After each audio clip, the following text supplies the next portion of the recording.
Kasorkar jela mentak si palai kalapan benai waki kena skul nadu kelas 9 hadu kelas 12 kila benle chaki skul joki nadu ka arfui terik mentau benai. Henry habapan benai yakani menteri kapuli puthi ke jelau ba lakmen rumboi uloong bada kaliang kasorkar kala elat kena tang benle yakendu yakino hikai banyo jingshai haki subjek baki dunkam. Katkum gajing ong jong kasorkar kampat sya satya ban pli kamera kelas Henry kasya tangi kena ban yakendu yakino hikai. Kumbagi latip barok ba kaladon ka notification jangka Sarkar India ka panadu benai arpratrik benai akos lang bakla kaba yaki school kingdom sha ban play hado ka life hotrik jongu September arhajar ban play yaki kelas Henry nadu arpratrik benai September pat kisha yaki school ban plek nang bakino hikai kila ban le sha kelas ban le ban pe yaki jidon kam bat kum juru ladaki kmegi pa kisha yaki khna school ki class 9 10 11 and 12 kila ban le sha kitu ki school bakin warjing tip na kino hikai lane keli ya kaba kidon kam tamba kane kalong tang kade ka consultation kanom de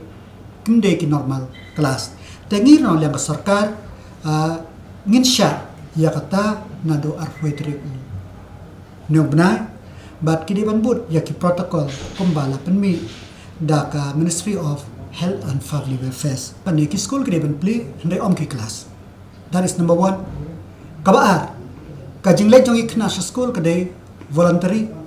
kamde kaba dan bapambor bat ki kmik pag hapsain ya kan taking ba kisha ya ki khun jang ki ba kin le watching tip school ya kinunu jidon kam ki jong ki kabalai kalomba ki kuma amne kimde ki normal class ki de tangka consultation ka handrai ka we ka bangin skotho kalomba ka social distance kini maintain ki school di sanitize but ki protocol mo mene ki bayde bat ka haka jimbit jimbiang kini ban bot but sakawe ka ba ngakwa ban banjur ba amde ki class kamut kade kajing sulai wat jing tip ladon kino ki ba kim tip tamba kino hika ki de bandon ha ki school khnang ba ladaki khna ki wan kim de bando ban kali na ki no hikai ya kano no gojin kam gojoki awe ka school sha ka school ka don gajin pher ki don ki school ki ba don tang sangut ki khna ha ka we ka class ki don ki we ki ba don shispa san phongut ha ka we ka class bangin ong ya ka ta ka uniform kata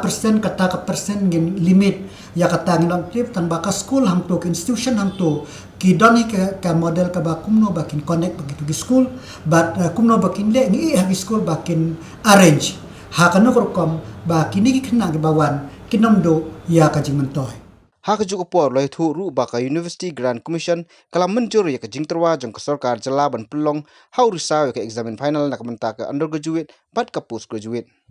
We have taken a decision that having seen that the rise of this COVID-19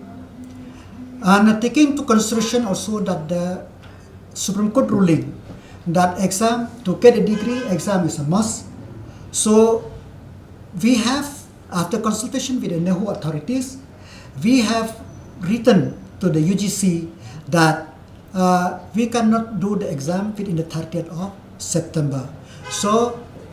kindly allow that all the exam for the final semester will be completed before the 16th of October 2020 and the result will be declared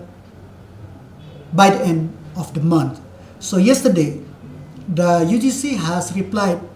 to the Principal Secretary Education that it is agreed to the date proposed by the government that exam will be complete not on the 30th of September as per the notification of the UGC but extended till the 16th of October 2020. So the NAHU or the university will issue the routine accordingly. As we know, the NAHU has already informed that the exam will be held on the 7th, 9th, 12th, 14th, and 16th of October. So accordingly, they will issue the routine, and they have to take all the necessary steps so that there will be no hiccup in conducting this exam in the midst of this pandemic.